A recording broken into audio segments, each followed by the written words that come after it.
Assalamualaikum warahmatullahi wabarakatuh. Perkenalkan, nama saya Nazia Azmi Adi dari kelas 1C dengan nomor induk mahasiswa 25 TKM 035. Dan teman saya, Baik, perkenalkan nama saya Eunike Abigandara dari kelas 1C dengan NIM 25 TKM 051. Di sini saya akan melanjutkan menjelaskan tentang materi vibrating mill, yaitu bagian-bagian penggunaan, kelebihan dan kekurangan dari vibrating mill. di sini kami akan menjelaskan atau memaparkan alat grinder yaitu vibrating mill. Yang akan kami paparkan sendiri yaitu yang pertama pengertian, yang kedua mekanisme kerja, yang ketiga prinsip kerja, yang keempat bagian-bagian dari alat itu sendiri, yang kelima cara penggunaan, dan yang terakhir kelebihan dan kekurangan.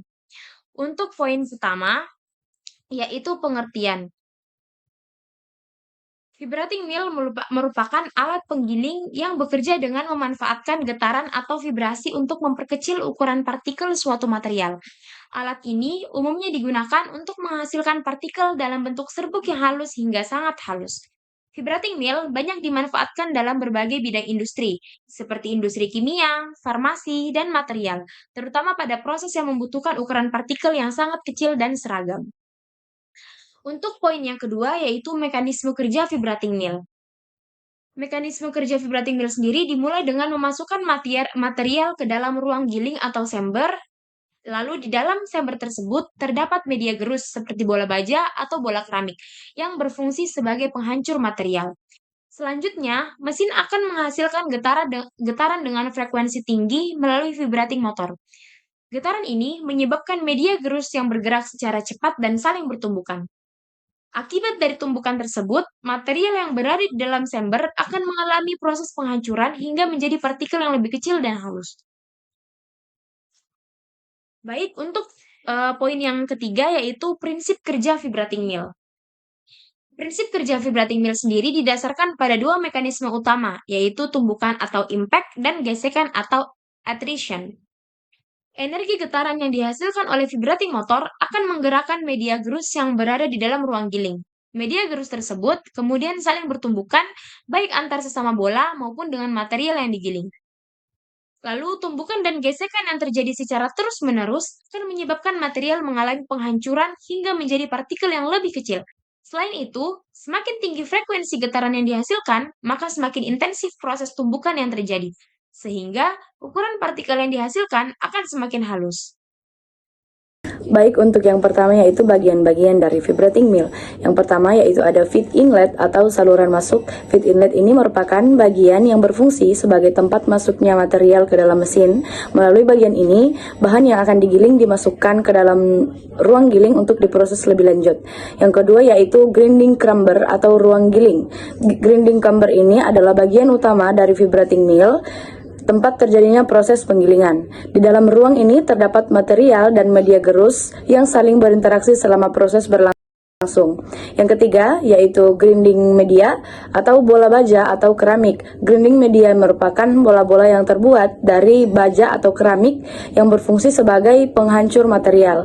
Media ini menghasilkan tumbuhan dan gesekan yang menyebabkan ukuran partikel menjadi lebih kecil. Yang keempat yaitu Vibrating motor. Vibrating motor ini adalah komponen yang menghasilkan getaran pada mesin. Getaran inilah yang menggerakkan media gerus sehingga proses penggilingan dapat berlangsung.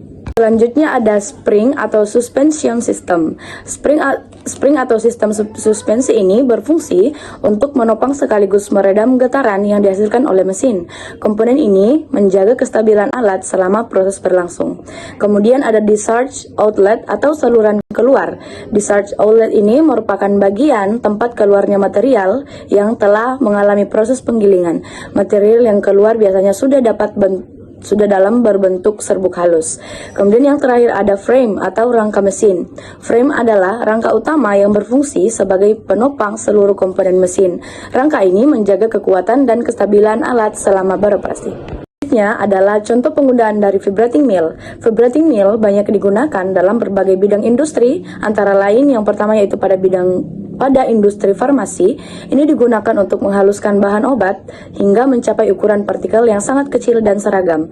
Kemudian pada industri kimia, ini dimanfaatkan dalam pembuatan serbuk bahan kimia yang bersifat reaktif. Kemudian pada industri material, vibrating mill digunakan dalam proses pembuatan nanopartikel serta pengolahan bahan keramik. Pada bidang pertambangan, digunakan untuk proses penggilingan mineral menjadi ukuran yang lebih halus. Baik, untuk kelebihan dan kekurangan dari vibrating mill. Yang pertama yaitu kelebihan dari vibrating mill, yaitu hasilnya sangat halus atau bisa sampai mikro atau nano, kemudian prosesnya cepat dan efisien untuk material keras. Sedangkan untuk kekurangan dari vibrating mill tersebut yaitu konsumsi energi cukup tinggi, kapasitas lebih kecil dibanding ball mill besar, dan perawatan media gerus diperlukan. Baik, demikian penjelasan materi dari kami. Wassalamualaikum warahmatullahi wabarakatuh.